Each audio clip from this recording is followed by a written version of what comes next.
Trade में अचानक कुछ नहीं होता, ना रैंडम एंट्री होती है, ना रैंडम एग्जिट होता है, ना मार्केट रैंडमली कहीं से फॉल करता है, ना कहीं से राइज करता है। हर चीज़ के पीछे कुछ ना कुछ लॉजिक ज़रूर होता है। जैसे sometimes as you know buyer and seller इसके पीछे तो रहते ही हैं। कभी कभी इसका कारण लिक्विडिटी होता है, कभी कभी कुछ और भी कारण होता है। तो ये सारी चीज़ें जब हम जानते हैं तो ही हम एक ट्रेड में परफेक्ट एंट्री ले पाते हैं और एग्जिट कर पाते हैं। सो रैंडमली कुछ नहीं होता, कहने का इतना मतलब है। क्या क्या लॉजिक्स एग्जैक्टली लगते हैं जिससे आपके एंट्री, एग्जिट और टारगेट्स अच्छे बन पाए। चलिए उसी को समझते हैं। जैसे यहाँ पे इस चार्ट में देखिए, यहाँ पे क्या होता है, ये एक सेलिंग जोन है। दिस वन इज ऑल्सो एक सेलिंग, मतलब सेलर एक्टिव हुए हैं।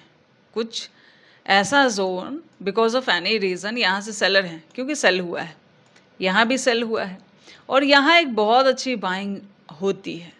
जब मार्केट ऐसा मूव कर जाता है ना, तो हमारे दिमाग में कहीं ना कहीं एक थॉट तो ज़रूर आता है कि अगर ये चीज़ें हमें पता चल जाती कि आज यहाँ ऐसा कुछ होने वाला है, कोई सिम्टम्स, कोई सिग्नल हमें मिल जाता, तो हम इस ट्रेड में कमा लेते। भाई ट्रेडर किस लिए बैठा होता है? इसलिए तो बैठा होता है। देखो, ऐसे अगर इस चार्ट को देखोगे ना, तो ना आपको कोई लॉजिक समझ में आएगा, ना कोई चीज़ें समझ में आएगी कि एक सेलिंग आया और एक बाइंग आया। इसको कुछ ऐसा कह सकते हैं कि जैसे कोई बिगनर एक चार्ट को देख रहा हो, इससे ज़्यादा इसका वैल्यूएशन कुछ नहीं होता। अब देखो, ट्रेड हम करते 5, 10, 15 मिनट एज़ यूजुअल, जो जिस टाइम फ्रेम में ट्रेड कर रहा हो उससे कोई फ़र्क नहीं पड़ता, वो सिर्फ एंट्री के लिए मैटर करता है। लेकिन कंफर्मेशन बिग टाइम फ्रेम में लेने से ज़्यादा अच्छा होता है। और आप एक बात बताओ मुझे, इस चार्ट में देख के, ये जो बाइंग हुई है, पहले ये इतनी बाइंग क्यों गई? ठीक है।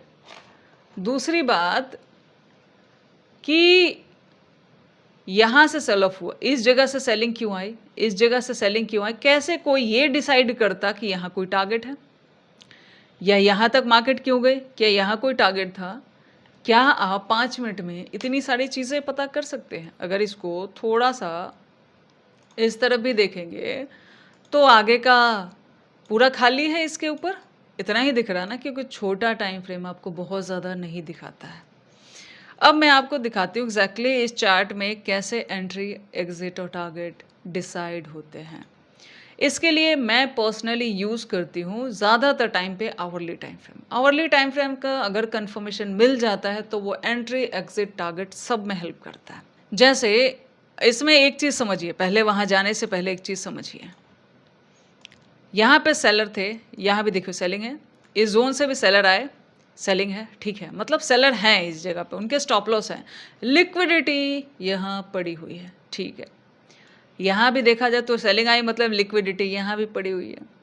और इस मार्केट को अगर देखोगे तो सिंगल कैंडल इस पूरे दिन के लिक्विडिटी पे भारी पड़ती है, जो अपने आप में सिग्नल देता है कि कहीं ना कहीं फर्स्ट कैंडल ही आपको ये बताती है।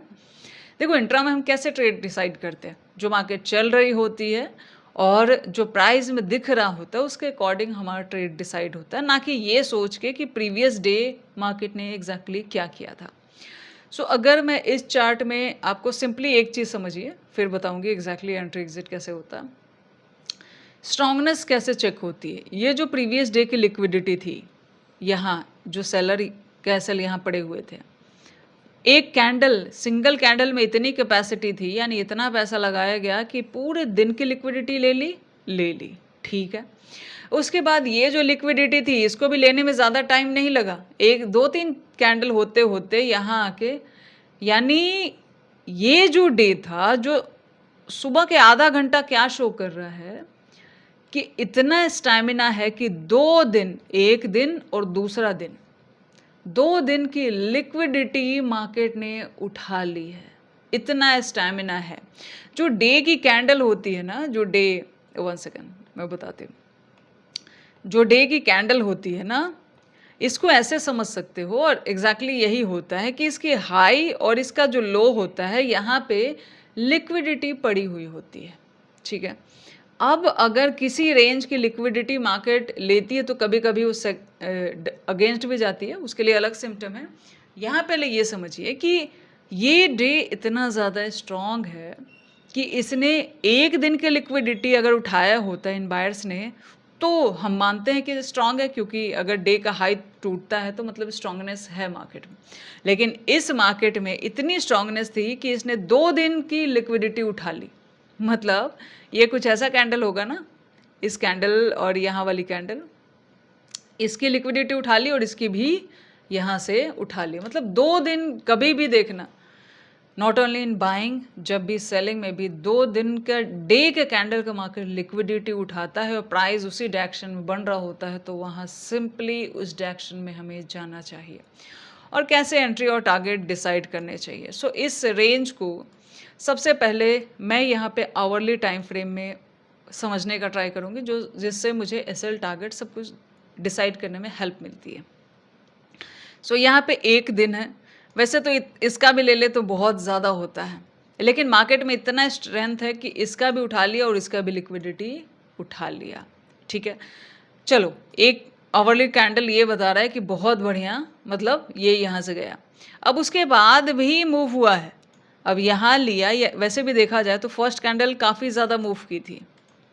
यहाँ पे देखो फर्स्ट कैंडल, वैसे भी देखा जाए तो फर्स्ट कैंडल बहुत ज़्यादा मूव की थी, लेकिन हम यहाँ पे एंट्री एग्जिट कैसे करेंगे। सो हम इस जोन को मार्क करेंगे। इस जोन को आवरली टाइम फ्रेम पे मार्क करोगे तो कुछ इस तरीके से दिखता है, और जब हम इसको छोटे टाइम फ्रेम पे मार्क करते हैं तो कुछ इस तरीके से दिखता है। जैसे अगर एक दिन का मार्क करोगे तो कुछ यहाँ पे इस तरीके से दिखेगा। ठीक है, और जो अपने आप में स्ट्रांगनेस दिख रहा है, आप चाहो देखो, कई बार मैं जैसे ये जो बताती हूँ, कई बार सिर्फ एक कैंडल का लिक्विडिटी उठाता है मार्केट और यहीं पे प्राइस बनाता है, तो भी हम लोग ट्रेड ले सकते हैं। ठीक है, और दूसरा इस जोन का भी बहुत फास्टली लिया है, तो आप चाहो तो इसको इस तरीके से एक रेंज की तरह ड्रॉ कर सकते हो, जो यहाँ से यहाँ कुछ इस तरीके से आया। मतलब ये जो आवरली टाइम फ्रेम में यहाँ दिख रहा है, वही चीज़ 5 मिनट में यहाँ आ गई। अब आपको यहाँ पे क्या दिख रहा है, आवरली टाइम फ्रेम में ब्रेकआउट दिख रहा है, लेकिन 5 मिनट में प्राइस बनता हुआ दिख रहा है और आपको 2 एंट्री प्रोवाइड कर रहा है। फर्स्टली यहाँ पे, सेकेंडली यहाँ पे। ठीक है, और यहाँ पे देखो 2-3 कन्फर्मेशन और हैं जो आपको एंट्री के लिए सही बनाएंगे। लेट्स से मान लिया यहाँ किसी ने इस जोन पे एंट्री ली, एक कैंडल, मतलब जब एक ग्रीन बनती है, जनरली अगर मुझे ऐसे किसी जोन पे ट्रेड लेना होता तो मैं सिंपली क्या करती हूँ, ग्रीन बनने देती हूँ, इस ग्रीन के ब्रेकआउट पर ट्रेड लेते हैं और इसका नीचे अपना एसएल रखते हैं, छोटी सी एक स्कैल्पिंग हमें मिलती है। लेकिन हमें कैसे पता यहीं से गिरेगी। ठीक है, और मान लिया ये जोन किसी का रह जाता है, तो वापस देखते हो कि इसी जोन में आके एक हैमर बनाया, इसका ब्रेकआउट किया और फिर से आपको ट्रेड दिया। ठीक है, सो इसको कैसे एग्जैक्टली समझ सकते हैं, ये टारगेट्स कैसे डिसाइड होते हैं। जैसे यहाँ से सेलिंग आई, यहाँ से सेलिंग आई या ऊपर गई, how we can decide the target. इसके लिए हमें आवरली टाइम फ्रेम पे जाना होता है। कैसे, यहाँ पे समझिए। अब यहाँ पे हर विक को मार्क कीजिए, वो आपके टारगेट के रूप में आपको यहाँ पे चार्ट पे दिखाई देगा।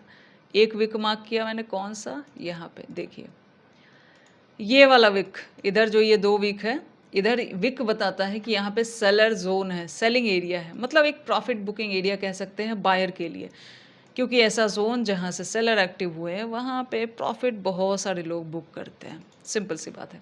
सो फर्स्ट जोन मैंने ये मार्क किया जहाँ पे विक था, सेकंड जोन ये वाला जहाँ से सेलिंग आई थी। ठीक है, टारगेट डिसाइड करने के लिए अब देखो छोटे टाइम फ्रेम पे एग्जिट होता कैसे है। सिर्फ एंट्री एंट्री एंट्री नहीं होता, एग्जिट भी होता है। उसके बाद एज यू नो, बहुत सारे लोग जानते होंगे, एक गैप भी एक टारगेट की तरह काम करता है। उसके बाद हम इसको ले आते हैं पूरे को स्मॉलर टाइम फ्रेम पे। अब ये जो मैंने मार्क किया था, इसको मैं लेके आई हूँ स्मॉलर टाइम फ्रेम पे। लेट्स से यहाँ किसी ने इस जोन में ये इसके ब्रेकआउट पे एंट्री डिसाइड कर ली।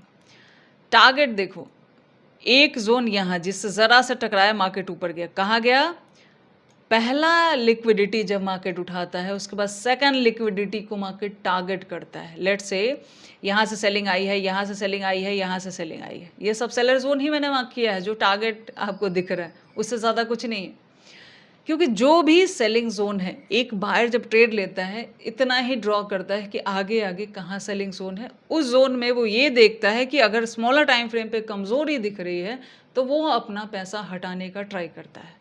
ठीक है? अगर मार्केट चल रही है तो चलने देता है, ठीक है? सो मार्केट सिंपली क्या करती है, एक बात समझो, मार्केट सिंपली क्या करती है, देखो सेलिंग कैसे होती है, कुछ इस तरीके से होती है। सो अगर एक सेलर कैंसल जाता है तो दूसरा टारगेट होता है, दूसरा कैंसल जाता है तो तीसरा टारगेट होता है, ठीक है? सो ये जो ज़ोन हमने आवरली टाइम फ्रेम पे मार्क किए, हमारे टारगेट के रूप में कैसे काम आएँगे, देखो। बन गया टारगेट, आगे प्रॉफिट बुकिंग, बन गया टारगेट, आगे प्रॉफिट बुकिंग, और लास्ट टाइम जब मार्केट यहाँ से फ्लो में निकल रहा था, बन गया टारगेट, ठीक है? सो देखा जाए तो ये सारे जो ज़ोन मार्क किए गए थे, ये एक टारगेट के रूप में आपके काम आया, या प्रॉफिट बुकिंग कह सकते हैं। वहाँ से जहाँ से प्रॉफिट बुकिंग आने वाली होती है, वहाँ अपना पैसा हटा देते हैं। सिग्नल क्या होता है, यहाँ पे एक छोटी सी कमज़ोर कैंडल देख रहे हो? अगर देखो, यहाँ ये भी होता है ना कि 3 टारगेट है, हम कैसे डिसाइड करें भाई? देखो, इसको थोड़ा-सा और बड़ा कर देती हूँ, समझने में आसानी होगी। देखिए यहाँ पे क्या होता है। इस ज़ोन के पास एक छोटी-सी कैंडल बनी, ठीक है? आप चाहो तो इसके बनते-बनते भी एग्ज़िट कर सकते हो, कई लोग टारगेट आते ही हटा देते हैं, अलग-अलग ट्रेडर है ना मार्केट में, और कुछ लोग इसका जैसे ही लो टूटता है हटाते हैं। वैसे अगर ऐसी कमज़ोर सी कैंडल बन रही है, तो आप वहाँ हटा सकते हो, या इसका लो टूटने पे हटा सकते हो, ये आपके ऊपर है, लेकिन उसके नीचे अपना प्रॉफिट मार्केट को हाथ से मत जाने दो, ठीक है? ये जो मिल रहा है आपको यहाँ से यहाँ तक, इस प्रॉफिट को बचाने का ट्राई करो, ठीक है? यहाँ भी इस टारगेट पे आप देखोगे तो मार्केट एक बहुत अच्छी ग्रीन बनाई, लेकिन अगला कैंडल इस ग्रीन का हाई अगर तोड़ रहा होता तो अच्छी बात थी, पर इस हाई को ना तोड़ते हुए ये इसके नीचे ही है, ठीक है? सो इसलिए फिर से सेलिंग आ जाती है, ठीक है? उसके बाद यहाँ पे भी देखोगे तो यहाँ पे क्या हुआ, अगला कैंडल इसका हाई तोड़ा और बहुत ज़्यादा फास्टली निकला स्विंग में, देन वापस नीचे आया, और दूसरी बार देखोगे किसी को एक सपोर्ट बना के टारगेट दिया। लेकिन ये वाला ट्रेड मैं कुछ खास नहीं कहती, क्योंकि मेनी टाइम्स ये बहुत देख रहे हो, ये सिर्फ एक फेक तरीके में था, जो यहाँ नहीं लिए, इधर नहीं लिए, इधर नहीं लिए, उनको ग्रीड दे के उनका एसएल हंटिंग करवाया गया। अगर कोई अच्छा ट्रेड आपसे छूट जाता है, छोड़ दें, वो आपके लिए ज़्यादा बेहतर होगा। तो देखा जाए तो यहाँ पे ये एक ट्रेड बहुत अच्छा था, और ये वाला बहुत बढ़िया ट्रेड था। अब इस चार्ट में भी यहाँ पे एक चीज़ देखिए, मार्केट में एक सेलिंग के बाद, इसके ऊपर की लिक्विडिटी लेने के बाद मार्केट अपसाइड का ही एक मूव करता है। सो इस ट्रेड को एग्जैक्टली हम कैसे देख सकते हैं? सबसे पहले एक जोन मार्क करते हैं, प्रीवियस डे की पूरी कैंडल्स को हम स्मॉल टाइम फ्रेम पे अगर मार्क करेंगे तो कुछ इस तरीके से दिखता है, लेकिन यहाँ पे ना पूरी चीज़ें क्लियर नहीं होती हैं। इसको पहले हम आवरली टाइम फ्रेम पे मार्क करते हैं, और वही चाहो तो 5 मिनट में लेके आओगे तो आपको कुछ इस तरीके से ये दिखाई देता है यहाँ पे, ठीक है? जिसमें देखा जाए तो जब इसके पास एक ग्रीन कैंडल बनती है, then we can take a trade, ठीक है? जब तक ग्रीन ना बने तब तक वहाँ पे ट्रेड लेना उतना ईजी या सही नहीं कहा जा सकता, ठीक है? क्योंकि कह नहीं सकते कि मार्केट एग्जैक्टली कहाँ तक गिरेगी, और दूसरा क्या है, ग्रीन कैंडल बनने से हमें सेल रखने में आसानी हो जाती है।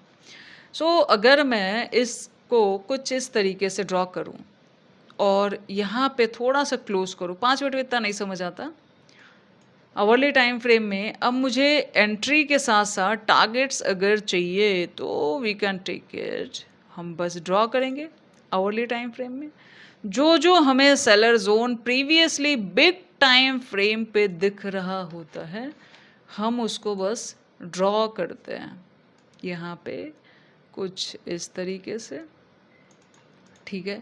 और उसके बाद यहाँ पे कुछ इस तरीके से, 1 सेकेंड, हाँ, ये तीनों हमने ड्रॉ कर लिया।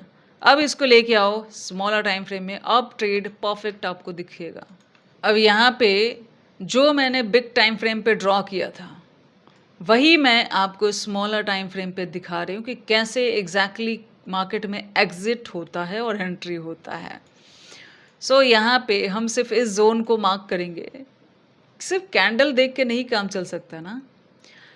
यहाँ पे देखा जाए तो इस कैंडल के बनने के बाद, क्योंकि एक ग्रीन का कंफर्मेशन ज़रूरी होता है, वो उसके नीचे हम अपना एसएल रख सकते हैं। उसके बाद देखोगे तो मार्केट इस टारगेट को हिट की, फर्स्ट टारगेट। अब यहीं से मार्केट कैसे डाउन आएगी कैसे पता? यहाँ देख रहे हो इस टारगेट को ये तोड़ ही नहीं पा रहा, बार बार नहीं तोड़ पा रहा। तो आप ना जब बार बार नहीं तोड़ रहा तो आप ऐसे में 2 काम कर सकते हो, या तो पूरा बुक कर लो या आधा बुक कर लो। आपकी मर्ज़ी है। सो ऐसे में अगर यहाँ पे प्राइस देखोगे तो ये तोड़ नहीं पा रहा, सिग्नल दिया नहीं जा पा रहा। उसके बाद डाउन आया, फिर से यहाँ पे इसके ब्रेकआउट पे आपको एक एंट्री प्रोवाइड किया। उसके बाद देखा जाए तो फर्स्ट टारगेट तक गया, ठीक है। उसके बाद वापस देखोगे तो ये फिर से सेकंड टारगेट को हिट करने गया, ओके।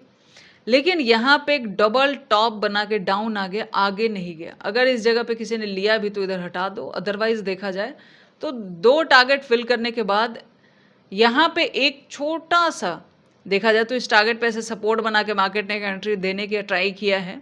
लेकिन जब वापस इसका ब्रेकडाउन हो, आप इधर अपना एसएल हटा सकते हो या फिर कई सारे लोग इस टारगेट के पास अपनी प्रॉफिट बुकिंग करना भी पसंद करते हैं, ठीक है। सो देखा जाए तो मार्केट ने 2 टारगेट हिट किए, उसके बाद अगर इसके ऊपर सस्टेन करता तो तीसरा जाता, लेकिन 2 टारगेट तो हमें एग्ज़ैक्टली देखने को मिले और तीसरे में सपोर्ट कैंडल्स का नहीं हुआ। तो ऐसे में जैसे देखो, मैं अगर मान लिया ये वाला टारगेट कभी मुझे लग रहा है कि हो सकता है जा सकता है और ऐसा कोई ट्रेड में लेती हूँ, तो जस्ट इसके नीचे एसएल देके अपना काम वहाँ पे ख़त्म कर सकते हैं, हटा सकते हैं। क्योंकि ये मार्केट की मर्ज़ी, जैसे प्रीवियसली क्या हुआ, तीनों टारगेट उसने हिट किए, कभी हिट करेगा, कभी नहीं करेगा। उसके लिए छोटे टाइम फ्रेम में हमें कन्फर्मेशन की ज़रूरत होती है और जहाँ रॉन्ग हो जाओ, वहाँ एग्ज़िट हो जाओ। द बेस्ट ऑप्शन इज़, ठीक है। So all the best, thank you.